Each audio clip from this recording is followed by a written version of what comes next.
Voici la mémoire d'une vigneronne. Sa maman était mère au foyer et son papa ouvrier. En 1981, elle rencontre un vigneron et comme beaucoup d'autres femmes qui épousent un vigneron, elle épouse le métier avec.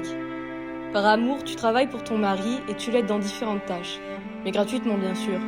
Tu l'épaules, tu fais la compta, la gestion et dans les vignes, tu fais ce qu'ils appellent le petit travail. Autrement dit, tout ce qui leur paraît trop minutieux comme l'attachage des baguettes. Tout ça, bien sûr, toujours gratuitement. À cette époque, c'était comme ça et de toute façon, il n'y avait pas assez d'argent pour 2 salaires. De plus, le peu qu'elle ait pu cotiser pour la retraite, elle avait gagné avant de rencontrer son mari. Mais à cette époque, c'était normal. Et personne ne s'opposait à ça étant donné qu'il n'y avait pas d'autre modèle. Sur les 5 personnes qui travaillaient dans l'entreprise, 2 étaient des femmes et 2 n'étaient pas payées.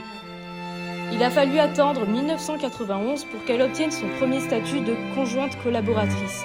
Évidemment, ce statut ne lui octroie pas pour autant un salaire. Seul son mari gagne l'équivalent d'un SMIC qu'il dépose directement sur le compte en commun. Elle doit alors cumuler 3 travails, celui de la vigne, secrétaire et celui de la maison.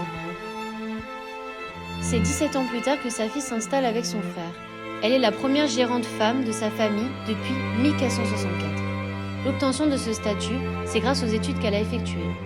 Et si ce statut existe, c'est grâce au combat de nos grands-mères. Durant ces années d'études, elle a dû faire face au sexisme. Par exemple, les filles ne taillaient pas et les endroits pour se changer étaient inexistants, que ce soit sur le lieu de stage comme à l'école. Aujourd'hui, elle travaille de manière équitable avec son frère. Ils ne se partagent plus le travail par genre, mais par domaine de prédilection.